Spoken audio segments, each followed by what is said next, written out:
Throughout this offseason for San Francisco, the quarterback competition behind Brock Purdy between Joshua Dobbs and Brandon Allen appeared pretty neck and neck. But with preseason upon us, it's pretty clear which one's the better quarterback, as Joshua Dobbs looks like one of the most dynamic quarterbacks across the entire league this preseason. He can not only run circles around your defense like Bo Jackson and Tecmo Bowl, but he can also dice up NFL defenses with his arm. So in this video, I want to break down the quarterback competition between Dobbs and Allen against the Saints, as well as the debut for the rookie Tanner Mordecai. But starting out with Joshua Dobbs, through 2 weeks in Kyle Shanahan's system, he's proven to be a pretty efficient quarterback. He's only thrown one interception, and that came on a Hail Mary. But he's also made some dynamic plays. This last week, for instance, Dobbs not only led the team in passing, but also rushing. He had 25 yards on the ground, averaging 8.3 yards a carry. And when you're watching a play like this, you can see how Dobbs isn't actually looking to run first. Rather, he's looking to throw. Right here, Colton McKivitz gives up almost immediate pressure,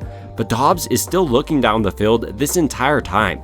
And then he's able to kind of fake out this defender, acting like he was going to throw, and then finally does pick up the first down and gets out of bounds. You really couldn't ask more out of a quarterback, let alone your backup quarterback. And I've even seen people calling for Dobbs to start over Purdy. And while I'm not there yet, I do think Dobbs gives this team the best chance of success if Purdy does miss action. I don't care how long you give Brandon Allen to make this play, he's never going to be as explosive as Joshua Dobbs. He's isolated with this man out here, but Dobbs doesn't have any issue beating him to the end zone. This isn't even me saying that Brandon Allen is a terrible backup quarterback, but he is definitely worse than Dobbs, who is better than Sam Darnold in my opinion. When you watch a play like this, for instance, I think Dobbs shows off one of his better skills, which is determining what the defense is doing prior to the snap and then post-snap moving through his progression.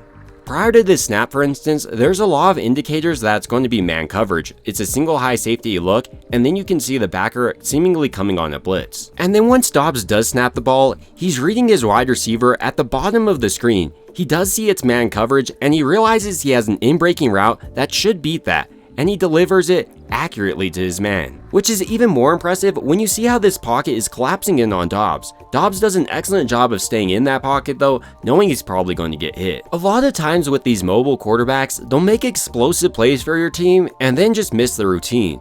But Dobbs throughout this preseason has impressed with what many would call easy throws, but these are the same throws Trey Lance really struggled to make. But these are the same type of throws that keep your offense moving in the right direction. On this play, for instance, if he was a little bit off, this could have easily been an interception. When you consider Kyle Shanahan's offense really relies on getting a player out in open space, these type of throws are even more important in this type of system. I mean, when you're watching this run pass option for Dobbs, he first does an excellent job of identifying the backer coming up, and then the ball placement couldn't have been better if he walked up and handed it to this receiver. And this is the case regardless if Dobbs is facing pressure or not. On this play, for instance, Dobbs isn't panicking once he sees the defensive lineman barreling down on him, but rather he realizes he has a release valve in Matt Breida and then lays it up there perfectly to him. And thanks to this pass, Matt Breida didn't have to slow down at all and was able to pick up additional yardage. But maybe my favorite part about Joshua Dobbs as a quarterback is his ability to connect deep with the wide receiver. It's just too disheartening to see a quarterback overthrow or underthrow a guy,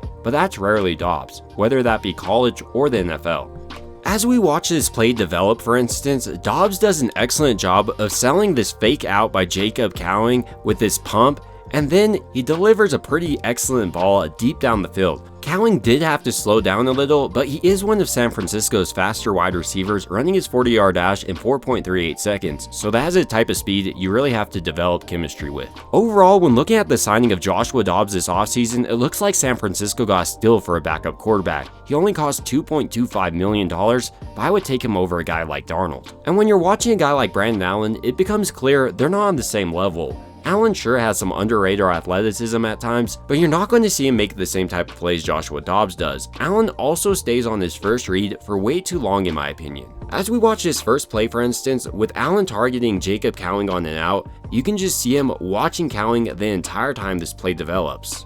And the story remains the same for this out route to Ronnie Bell. While he completed the passes here, this is something defensive coordinators will target in on. This also just isn't a very efficient way to play quarterback. On this play, in a similar way to the last one, he stays locked into Cameron Latu this entire time.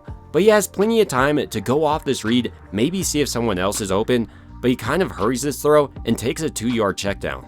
And it's not that I don't understand getting the ball out of your hands quickly, But when you're facing a play like this, you're 1st and 20, you want to get more than just 4 yards, especially when your pocket holds up pretty decently. And it does appear there might have been other options on the table. So while I think Allen is a solid backup quarterback, I don't think he offers nearly the amount of potential Dobbs does, or even the rookie Tanner Mordecai. He is San Francisco's most athletic quarterback, running his 40-yard dash in 4.48 seconds. But outside of this athleticism, his best skill might be his ball placement, so he makes perfect sense for Kyle Shanahan's offense, and he also has great timing with his receivers. When you watch his out to Tay Martin, for instance, he's throwing it as soon as Martin is coming out of his break. And then on this play, he shows off pretty good navigation of the pocket, he just doesn't take off and run, and then finds Danny Gray. But Gray has to catch this the first time. So headed forward, I don't think it would be a terrible idea for San Francisco to develop a guy like Tanner Mordecai. He's an athletic freak, and he would be 3rd on your depth chart behind both Brock Purdy and Joshua Dobbs. And in a year's time, when Joshua Dobbs' contract does expire, Mordecai would be ready for that number 2 role. But ultimately, these are just my thoughts about San Francisco's backup quarterback competition,